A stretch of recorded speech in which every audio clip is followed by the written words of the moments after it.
Allah Teala bu dünyada iki ev kurmuştur. Onlardan biri Kabe evidir. Hazreti İbrahim aleyhisselama Allah emretti ki Kabe evini tik. O da özünün 12-13 yaşlı evladıyla birlikte halisane şekilde, ihlasla, samimiyetle Allah'ın evini yeryüzünde kurdu.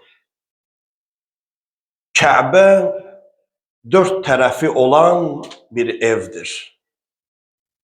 Dünyada Kabe var, eyniyle erşide de, Allah'ın erşinde Kabe var.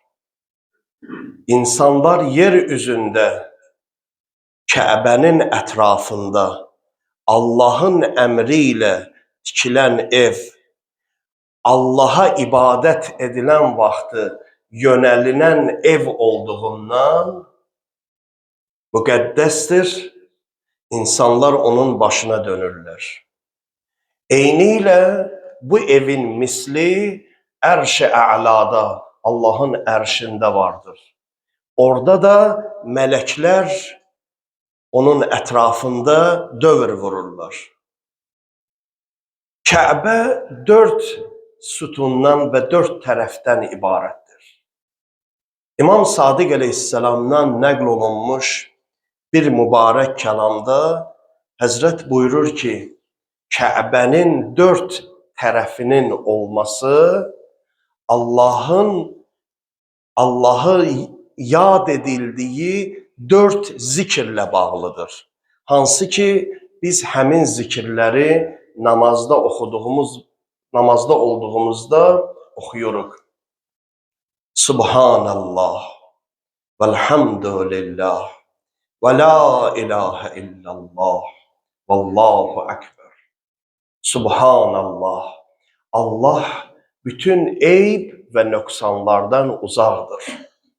Allah'ta hiçbir eyb ve nöksan yoktur. Elhamdülillah, bütün tarifler ona layıqdır. Çünkü bütün nimetler onun tarafındandır. İnsan yok idi, heç nəyə də sahib değildi. İnsan yaranıp ona nimetler əta edilib, insan öləcək, bu nimetler yenə də onun əlindən alınacaqdır. Deməli, insanın özü ve sahib olduğu her bir şey onun nimetidir. Əsas sahib odur. Elədirsə, deməli bütün həmd, bütün təriflər yalnız onun şəninə layiqdir. Və la ilahe illallah.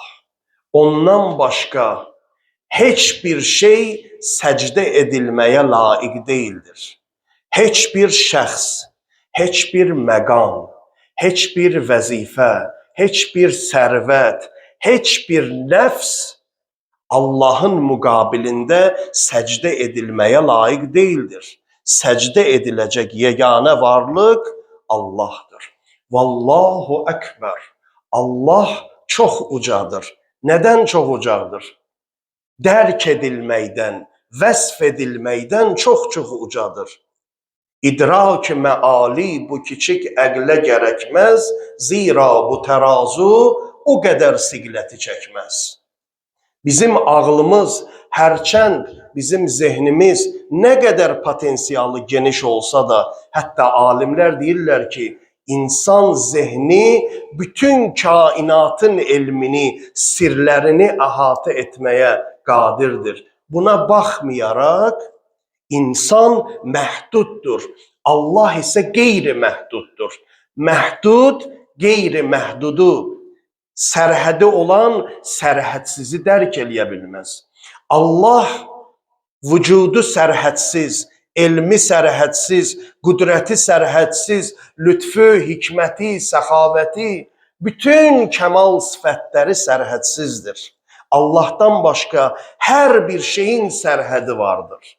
sərhədi olduğundan məhdud və sərhədi olan bir varlıq olan insan belə Allahın varlığını dərk edə bilməz. Ona görə də Allah əkbərdir.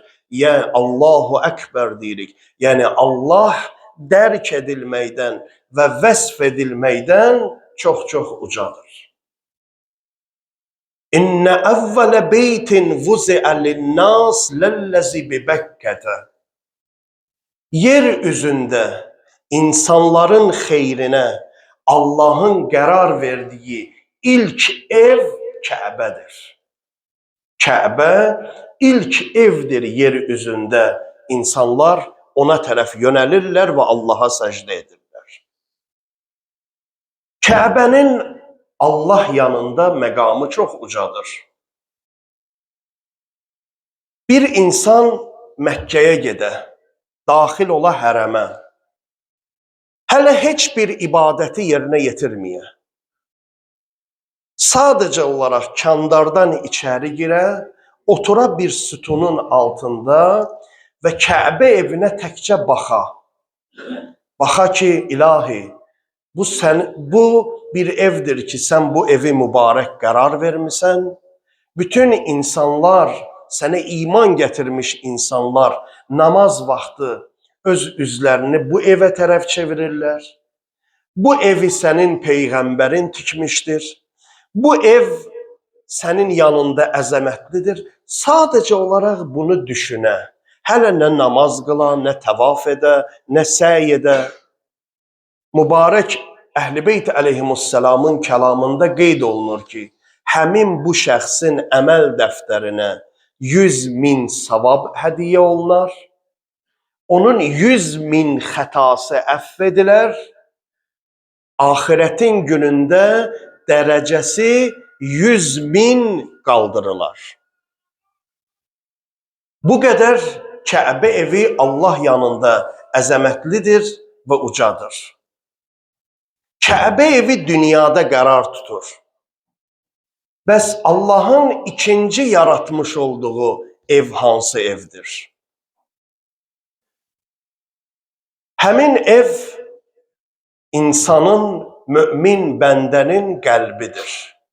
Sənin qəlbindir. Sən ki Allaha iman gətirmisən.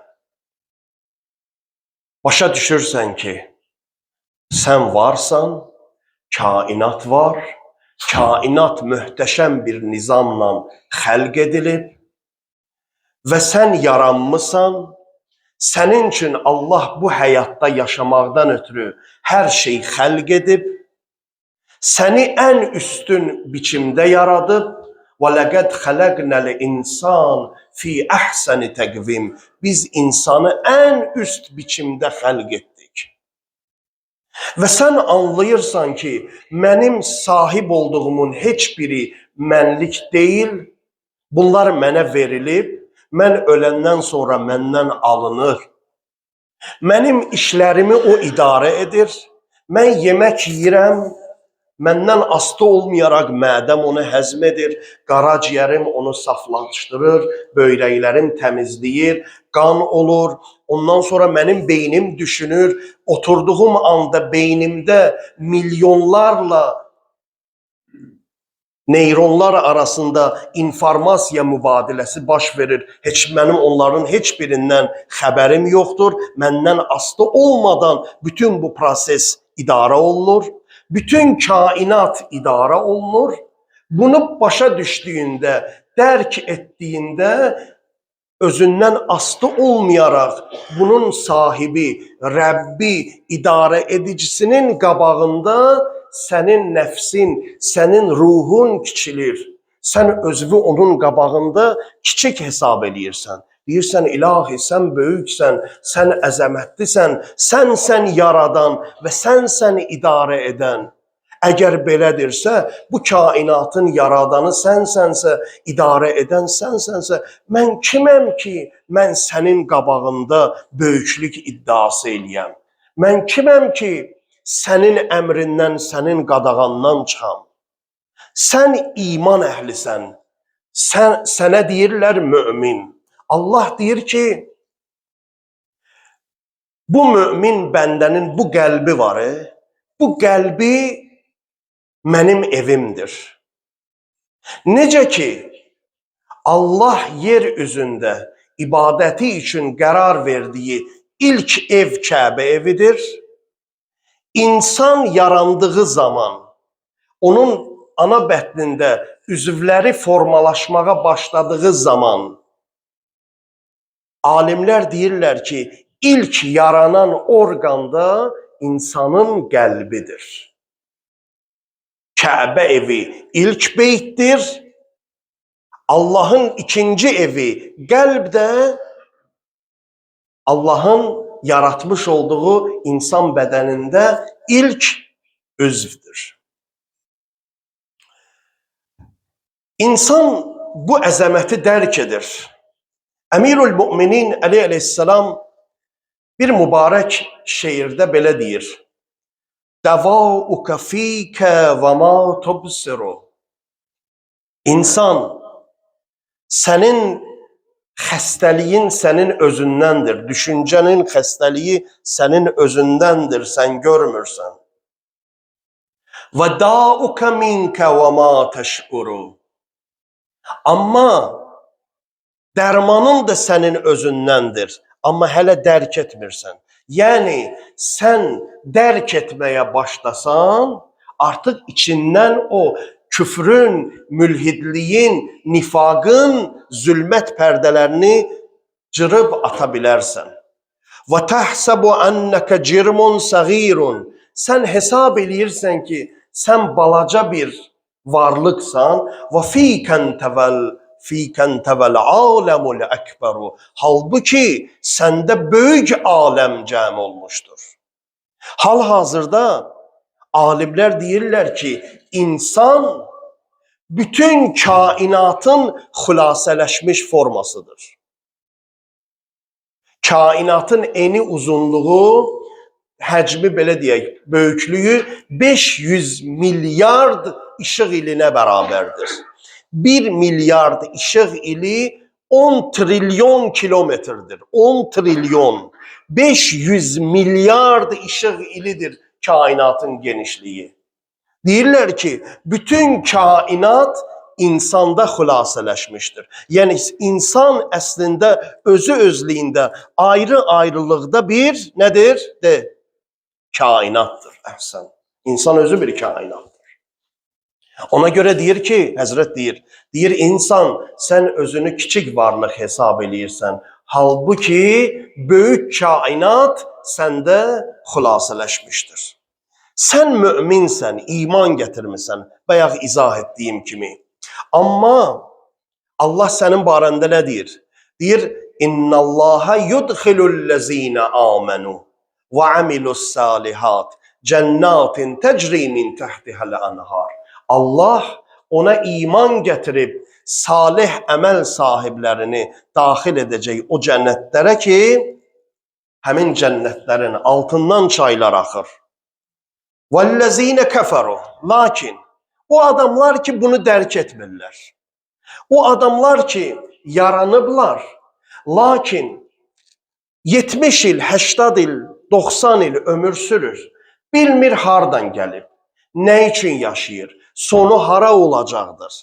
Bütün bunlardan məhrumdur. Bu düşüncələrdən məhrumdur. Allah tanımaz. Yaradan tanımaz.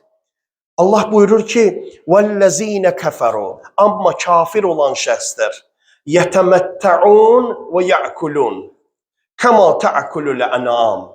Onlar heyvanlar kimi yerlər, içərlər. Onların işi yemək, içmək, gəzməkdir. Amma dərk etməzlər. Necə ki Allah heyvanları xəlq eləyib, onlar məsuliyyət daşımırlar, yeyirlər, içirlər, dolanırlar. Allah tanımayıb. Bu cür yaşayan insanlar da eyni ilə həmin o dörd ayaqlı heyvanlar misalındadır. Heç fərq eləməz. Ancaq işləri yeməkdir, içməkdir, gəzməkdir. وَالنَّارُ مَسْوًا لَهُمْ. Cəhənnəm də onların qərar tutacağı yerdir. Tamam. Allah insanı xəlq edib. İnsanda ilk üzv olaraq ürək xəlq edib. Peyğəmbər sallallahu aleyhi və aleyh buyurur ki, Allah buyurur, Ma vəsa'ani səmai və la ərzi, vəlakin vəsa'uni qəlbu əbdiyəl mümin. 500 milyard eni uzunluğu olan kainat xəlq eləmişəm. Yer xəlq etmişəm. Göylər və yerlər məni əhatə edə bilməz. Məni əhatə edən yalnız mənim mömin bəndəmin qəlbidir. Allah səni yaradanda, səni ki mömin xəlq eləyib, sənin qəlbini özünün evi qərar vermişdir. İmam Hüseyn əleyhisselamın ən sonda mübarək qəlbinə nə vurdular? Ox vurdular da. Allah hərmələyə lənət etsin. Hərmələ İmam Hüseyn əleyhisselamın mübarək qəlbini çox iti bir oxla nişan aldı. Tarix yazır ki, həmin o ox o qədər iti idi ki, Hüseynin kürəyindən 5-10 sant da çölə çıxmış oldu. Allah onları bağışlamayacaq. Əgər bir insan Kəbə evinə ox ata, sonra peşman ola, otura, peşman ola. Allah onu bağışlayar, bağışlamaz. Bağışlayar. Allah Ərhamur Rahimindir. Lakin Hüseynin qəlbinə ox atanları istər o zaman, istər indi, istər o zaman əlində nizə, istər indi sözləri ilə Hüseynin qəlbini nişan alanlar, Allah onları bağışlayacaq, bağışlamayacaq? Bağışlamayacaq. Niyə? Çünki Hüseynin qəlbi Allahın mərifət ərşi idi. Bir gün bir nəfər İmam Sadiq əleyhisselamın huzurunda əyləşmişdi. Cəməl müharibəsindən söhbət düşdü. Bu şəxs Əhl-i Beyt aşiqi idi. Əmirül-Müminin Əli əleyhisselam aşiqi idi. Dedi, Allah Əmirül-Mümininin düşmənlərinin hamısına lənət eləsin. Allah o cəməldə iştirak edənlərin hamısına lənət eləsin. Allah onları bağışlamasın. İmam əleyhisselam buyurdu ki, hamısına lənət eləsin. Dedi, bəli, yəbnə Rasulullah, onlar vəliyyullahil əzəm, Allahın ən böyük nümayəndəsinə qarşı, zamanənin imamına qarşı çıxdılar. Allah onları lənət eləsin, Allah onları bağışlamasın. Həzrət buyurdu ki, yox, elə demə. Kimlər ki o vaxt tövbə ediblər, Allah onları bağışlayacaq. Amma, Həzrət davam eləyir, amma Hüseynə ox atanlar, Hüseynə qarşı çıxanlar, ya onlar tövbəyə heç müvəffəq olmadılar, tövbə etmədilər, ya da tövbə etsələr də belə qəbul olunmazlar. Onların tövbəsi eyni ilə o kafirin tövbəsinə bənzəyir ki, ölüb, birdən axirət bərpa oldu, bu oyandı, dedi Allah tövbə edirəm. Necə ki o kafirin, qiyaməti görən kafirin tövbəsi qəbul deyil, Hüseynə qarşı dayanıb onu ox atəşinə tutanların da tövbəsi qəbul deyil. Niyə tövbəsi qəbul deyil? Niyə Əli əleyhisselama qarşı vuruşanların tövbəsi qəbuldur, amma Hüseynə qarşı vuruşanın tövbəsi qəbul deyil? Mən özümdə, bunu imam deməyib, amma fikirləşdim özüm bu barədə, təqribən belə bir cavab tapdım. Bilmirəm, bəlkə sən mənim bu cavabımla razı olarsan ya olmazsan, amma mən qoy deyim. Əli əleyhisselama qarşı vuruşanlar müəyyən mənada dünya üçün vuruşurdular. Yəni, hakimiyyəti onlar ələ keçirsinlər deyə Həzrətə qarşı vuruşurdular. Amma Hüseynə qarşı vuruşanlar ən rəzil, ən alçaq, ən nətər deyərlər? Yəni işgəncə verən insan var, işgəncə verən insandan rəzil insan yoxdur. Bir insan ki işgəncə verir, mən səninlə dalaşıram nəyinsə üstündə. Mən günahkar ola bilərəm, sən də günahkar ola bilərsən. Biz nəyinsə üstündə dalaşırıq. Lakin mən əgər sənə qalib gəlib, sənə işgəncə verirəmsə, işgəncə verən insandan alçaq və şərəfsiz adam yoxdur. Niyə ona işgəncə verirsən? Bax, Hüseynə qarşı vuruşanlar Hüseynə və onun ailəsinə işgəncə verirdilər. Ona görə Allah onları bağışlamayacaqdır. Allah onları əfv eləməyəcəkdir. Tamam. Allah sən müminin qəlbini yaradan zaman sənin qəlbini necə yaratmışdır? Peyğəmbər sallallahu aleyhi və aleyh bir mübarək kəlamda belə buyurur. İnnə lil-Hüseyn fi qulubil müminin məhəbbətən məknunə. Həqiqətən Hüseyn üçün müminlərin qəlbində gizli qoyulmuş bir məhəbbət vardır. Sən əgər müminsənsə, sənin Hüseynə bir məhəbbətin vardır. Nədir o məhəbbət? O məhəbbət bundan ibarətdir. Hüseyn Allaha iman gətirmiş, heç bir pislik daşımayan, bütövlüklə əxlaq və ali nümunə olan və bütün varlığı ilə Allahına bağlı olan və hər şeyini Allah yolunda əxlaq üçün, iman üçün qurban vermiş böyük bir fədakar insandır. Sən əgər müminsənsə, sənin qəlbində əgər bir insanlıq deyilən, iman deyilən bir şey varsa ki var və ona görə sən buradasan, Allah sənin qəlbinə Hüseynin həmin o məhəbbətin qoymuşdur. Yəni sənin qəlbini yaradanda o məhəbbətlə yoğurmuşdur.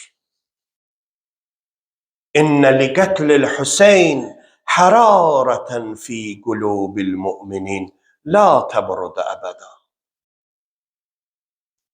Hüseynin qətlinə görə möminlərin qəlbində elə bir hərarət var ki, əbədi olaraq heç zaman sönməyəcəkdir. Əbədi olaraq nə deməkdir? Yəni sən dünyadan köçəcəksən, amma o hərarət, Hüseynə görə hərarət sənin qəlbində qalacaqdır. Sən o hərarətlə gələcəksən qiyamətin gününə.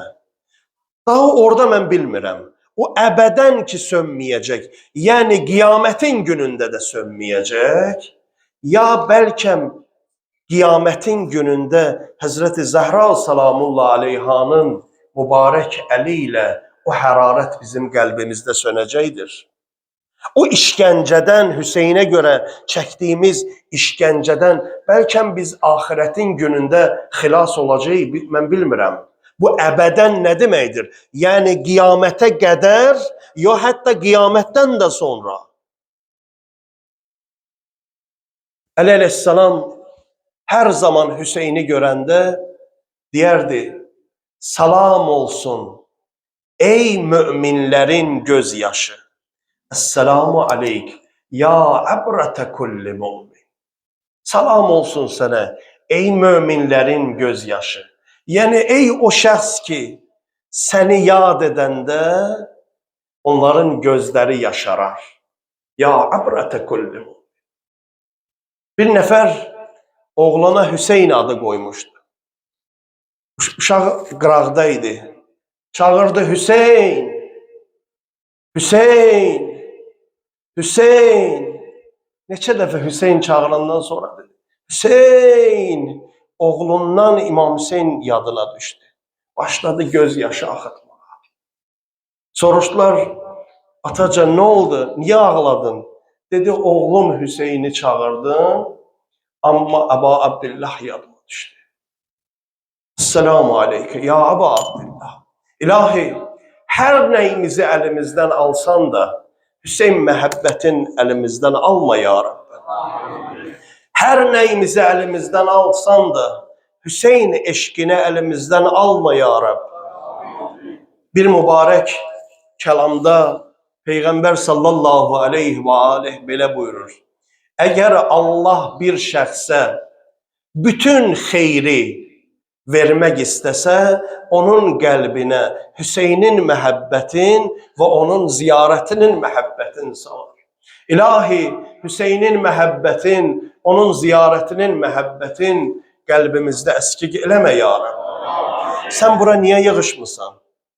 İnsanlar Məhərrəmin birinci günündən nə üçün yığışırlar Hüseyn məclisinə? Deyirlər ki, ya Aba Abdillah, sən Kərbəlaya gəlmisən o vaxt Məhərrəmin ikinci günü.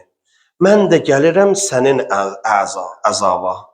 Sən o vaxt gəlmisən, mən sənin yanında olmamışam. Amma mən hər gün gəlirəm, sənin başına gələn hər bir hadisəni hər gün eşidirəm. Yəni, ya Hüseyn, mən səninlə bərabər yaşayıram sanki Kərbəlanı. Mən səninlə birgə addımlayıram. Mən də sənin dəstəndənəm. Əgər mən o zaman olsaydım, %100 sənin yanında olardım. Amma o vaxt ola bilməmişəm deyə, ya Aba Abdillah, sən tohidin, ədalətin, əxlaqın bayrağını yerə düşməsinə imkan verməmisən, öz qanınla onun qabağında dayanmısan, ya Aba Abdillah, mən də sənin yanındayam. Ona görə hər gün sənin məclisində iştirak edirəm. Bizim alimlərimiz deyirlər, Moizənin salamda dedim, sən fikirləşmə adi yerdə əyləşmirsən. Sən Hüseynin hərəmində əyləşmirsən. Hər o yer ki, Hüseyn yad edilə, həmin yer Hüseynin hərəmidir. Hüseyn bir başqa şəxsiyyətdir. İndi ki, sən Hüseynin hərəmindəsən. Bura gələndə gərək o qədər xalis niyyətlə gələsən. Burada danışan adam gərək o qədər xalis ola. O qədər xulus niyyətlə, pak niyyətlə, Hüseynə xidmətlə danışa. Burada xidmət edən cavanlar var ha, mərsiyə oxuyan insanlar var ha. Mən bilsəm ki, mənim o qardaşım məndən mərsiyəni daha yaxşı oxuyur. Əgər mənim niyyətim həqiqətən pakdırsa, gərək deyəm ki, mənim qardaşım, sən məndən daha yaxşı oxuyursan. Çünki Hüseynin məclisində qürur yoxdur. Hüseynin məclisində gərək saf niyyət ola. Mən əgər bir nəfər, bir alim, bir şəxsiyyət, bir xətib içəri girə, mən görsəm, mən bilsəm ki, o məndən Hüseyni daha yaxşı izah eləyə bilər. Mən namərdəm əgər mən öz yerimi ona verməsəm. Mən nankoram, mən Hüseynə xəyanət etmişəm əgər öz yerimi ona verməsəm. Mən də Hüseynin xidmətçisiyəm, sən də Hüseynin xidmətçisisən. Burada xidmət eləyən qardaşlar, o qədər qəlblərinizə fikir verin. O qədər qəlblərinizə fikir verin. Nabada şeytan sizin pak niyyətlərinizə xalis olmayan niyyətlər qata. Hüseynin məclisi saflığın məclisidir. Hüseynin məclisi ixlasın məclisidir. Hüseyn hər birimizi görür, hər birimizi görür. Və Hüseyn öz xidmətçiləri ilə fərqli davranır. Allah şahiddir deyirəm. Ya Əmirəl-Müminin, ya Rasulallah, ya Zəhra, bəlkə mən cəsarət edirəm bu sözü deyirəm. Amma mən oxuduqlarımı əsasən deyirəm. Hüseynin öz məclisinin xidmətçilərinə, öz yolunun xidmətçilərinə olan inayəti nə Əli əleyhissalamda var, nə xanım Zəhrada var, nə o birlərində var. Ya Aba Abdillah, bilmirəm, səhv eləyirəm, qələt söz danışıram, amma oxuduqlarımın əsasında bu sözü deyirəm. Hüseynlə ixlaslı olan xidmətçinin fərqli bir inayəti vardır. O qədər hekayələr var bu barədə, o qədər hekayələr. Biz əgər möminiksə, biz əgər həqiqi Hüseyn aşiqiyiksə, Hüseyn xidmətçisiyiksə, bizim Hüseynlə bir bağlantımız olmalıdır. Həyatımızın hansısa nöqtələrində o bağlantını biz hiss eləyəcəyik. Hətta mən sizə deyim, əgər niyyətimiz çox pak olacaqsa, çox pak, hətta Hüseynin möcüzəsini görmüş olacaq özümüzə. Bizim böyük alimlərimizdən, böyük müştehidlərimizdən bir nəql olunmuş bir hadisə var. Bir kitab yazıb, həmin kitabı da nəql edir. Deyir ki, Kərbalada Hind əsilli bir ər-arvad yaşayıb. Adı İxtiyar və Dölə. Kişinin adı İxtiyar, xanımın adı Dölə. Bunlar Hinddilər, Hind əsillidirlər. Hətta müsəlman olmayıblar, hətta Allah tanımayıblar. Məcus olublar. Məcusi. Həmin o İxtiyar adında şəxs ya böyük vəzifədə çalışıb, ya da nazir vəzifəsində. Ya nazir, ya başqa bir yəni xüsusi bir vəzifədə çalışıb.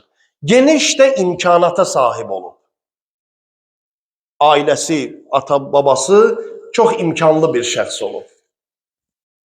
Həmin bu İxtiyarın, bu şəxsin İmam Hüseyn məclisinə, baxmayaraq ki, özü məcusidir, İmam Hüseyn məclisinə hörməti olub. Hər il pul ayırarmış ki, cəmaat, müsəlmanlar istəyirlərsə, Hüseyn məclisinə pul ayırarmış. Və yaxud İmam Hüseyn ağanın ziyarətinə gedən cəmaata köməklik məqsədi ilə onlara pul verərmiş. Bu adi bir şəxsin nəql etdiyi hekayə deyil. Bu böyük bir müştehidin, böyük bir mərcə-i təqlidin nəql etdiyi hadisədir. Ona görə danışıram sizin huzurunuzda. Həmin o şəxs bir dəfə Kərbalaya gedən zəvvarlara xəbər göndərir ki, gəlin, bu dəfə sizə hər dəfədən daha çox 2 qat pul verəcəm. Ki, səfər azuqələrinizi rahatlıqla ödəyəsiniz. Gəlir, bunlara böyük miqdarda pul verir və bunlar yola düşürlər. Üstündən neçə ay keçmiş, bu şəxs xəstələnir. Elə bir şiddətli şəkildə xəstələnir ki, taqəti olmur ayağa qalxmağa. Arvad uşağı bundan hətta əlini üzür. Əlini üzür. Artıq bunu uzadıblar bəlkə də ölüm yatağına, son dərəcə halı pisdir. İnsanlar bunun ətrafında cəm olub, birdən həmin o ölüm yatağında olan bu şəxs birdən qalxır ayağa.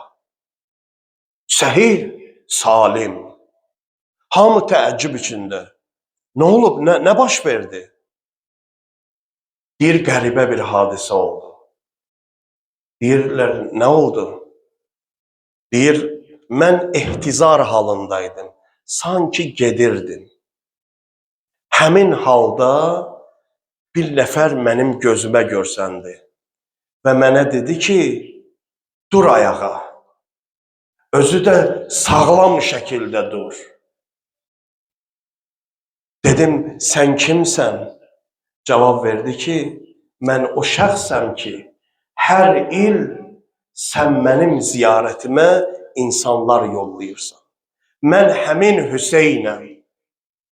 Həmin o İxtiyar bunu nəql edir, ağlayır. Həmin halda İslamı qəbul eləyir, şəhadətən deyir.